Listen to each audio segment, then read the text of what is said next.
Everything in this series so far has been about doing more with what you already earn. But there's a hard ceiling on how much you can save. You can only cut so many expenses. There's no ceiling on how much you can earn. Today, we flipped the script. Last video, we talked about protecting your raises from lifestyle inflation. This video is about getting more raises to protect in the first place. If you're spending $2,000 a month, you can maybe cut $200 to $300 through better habits. That's real, and it matters, but it's finite. Meanwhile, income has no upper limit. A single skill improvement, job change, or side income stream can add more to your finances in a month than a year of frugal habits. The fastest income increase most people skip, simply asking. Most raises don't happen automatically.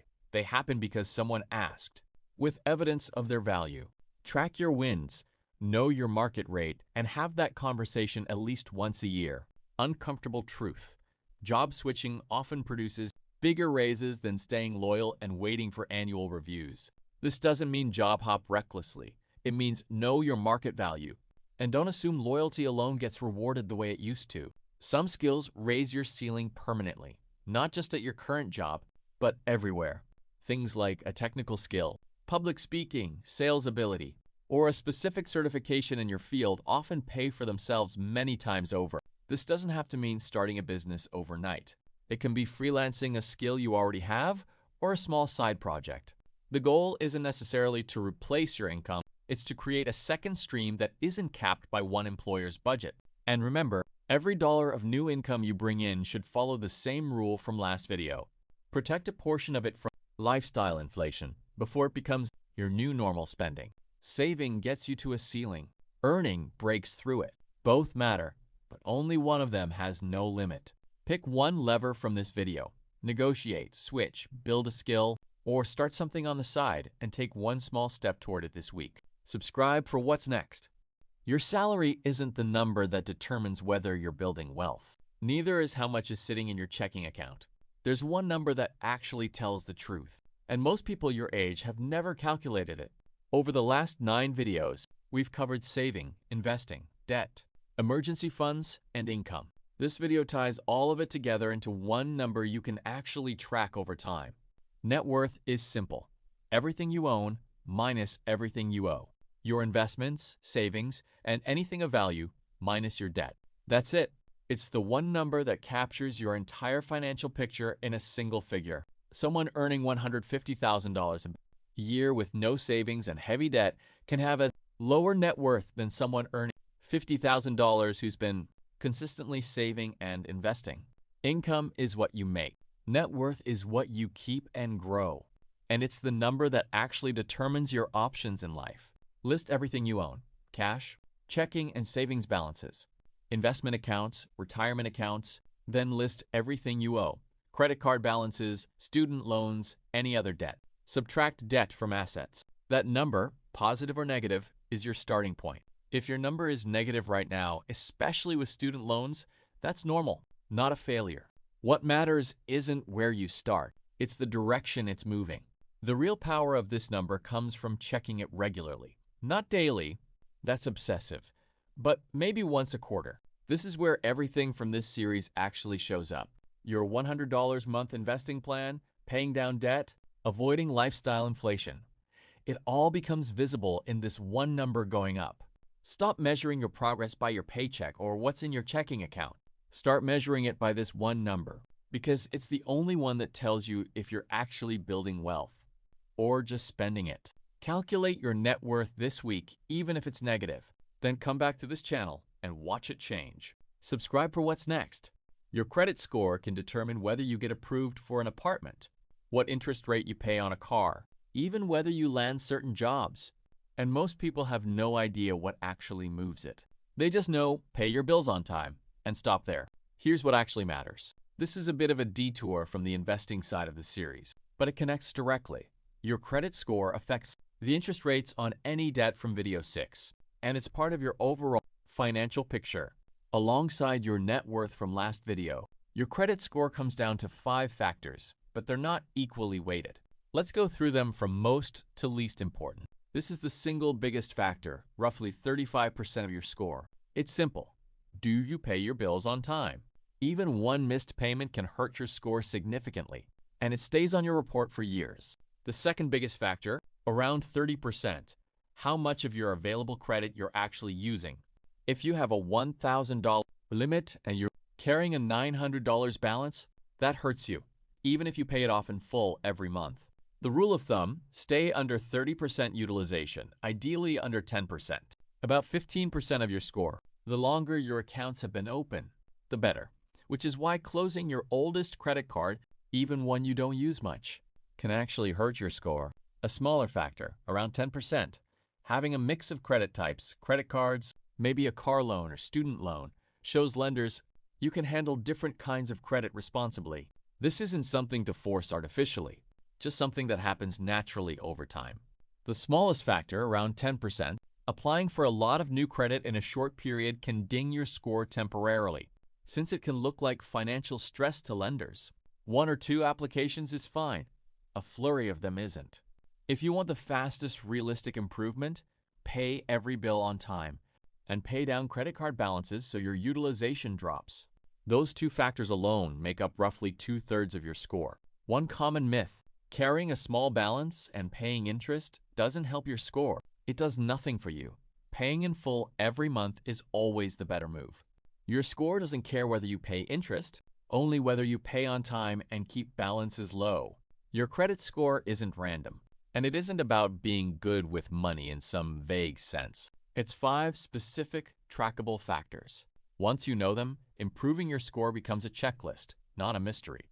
Pull up your credit report this week and see where you actually stand. Subscribe for what's next. Stop buying lattes and you'll be rich. You've heard this 1,000 times. It's one of the most repeated pieces of financial advice, and it's mostly wrong. Today, I'm telling you what actually keeps people broke, and it's not your coffee habit. This series has covered a lot of tactics, but this video is about clearing up a myth that's been quietly misleading people for years.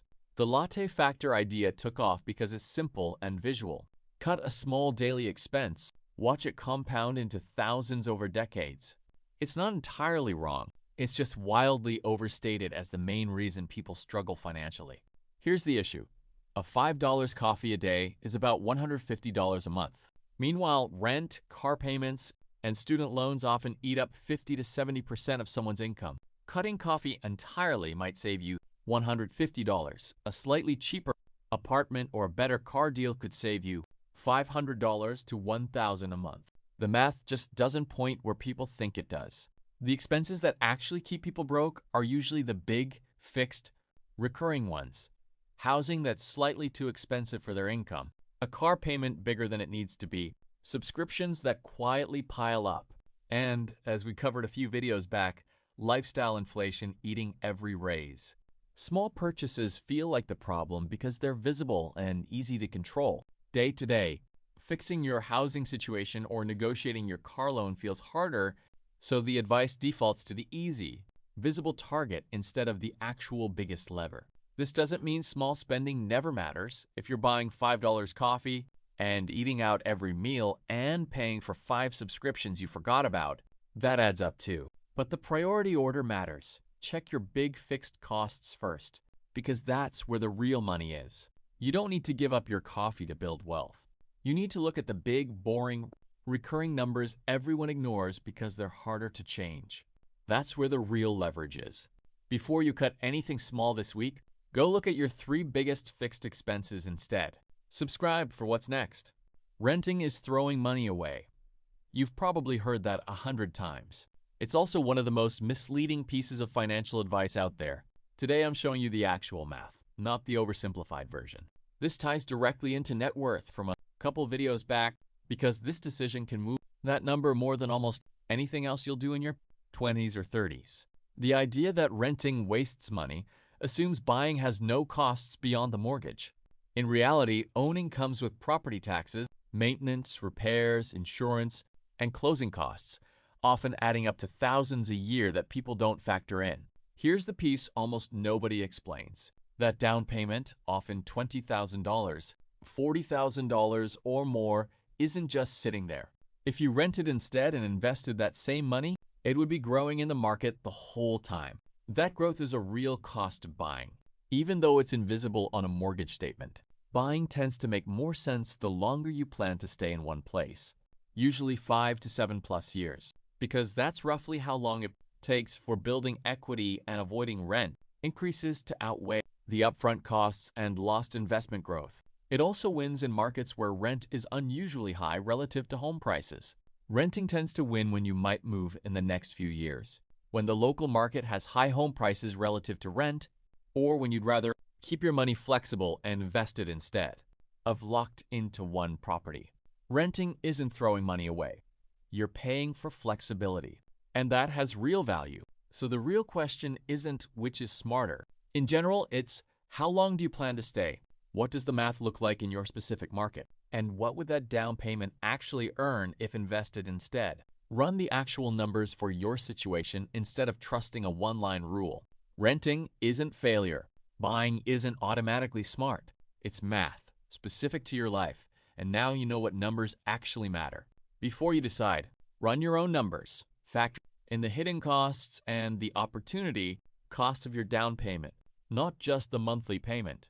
Subscribe for what's next. 50% needs, 30% wants, 20% savings. It's probably the most repeated budgeting rule online. It's also broken for a huge number of people, especially if you live somewhere with high rent. Here's what it actually gets right and where it falls apart. This is the foundational piece that connects to almost everything else in this series. Your $100 investing plan, your debt payoff, your emergency fund. It all starts with how you structure your paycheck. The idea? 50% of your income goes to needs, rent, groceries, utilities, minimum debt payments. 30% goes to wants, dining out, entertainment, subscriptions. 20% goes to savings and investing. Simple, easy to remember, and a reasonable starting framework. Here's the problem. In a lot of cities, rent alone eats 40 to 50% of someone's income before groceries, utilities, or anything else. If your needs alone blow past the 50% mark, the whole ratio collapses, and 20% savings becomes unrealistic without either earning more or making serious lifestyle trade-offs. This rule tends to work best for people in lower cost of living areas, people with roommates or shared housing, or people whose income is high relative to their expenses. For them, it's a genuinely useful, simple starting point. If the ratios don't fit your reality, don't force them. Adjust the percentages to your actual numbers instead. A more useful version: cover your true needs first. Protect whatever percentage of savings you can, even if it's smaller than 20%, and treat wants as whatever's left over, not a fixed, guaranteed chunk. Here's the real point. The exact percentage matters far less than making sure some percentage goes to savings and investing automatically, even if it's 5% instead of 20% at first. That's the habit from video 2. Start small, increase it as your income grows. 50-30-20 isn't a law, it's a starting template. Your job isn't to force your numbers to match it. It's to build a version of it that actually fits your life and stick to it. This week, actually write out your real percentages, needs, wants, savings, and see how close or far you are from 50-30-20. Subscribe for what's next.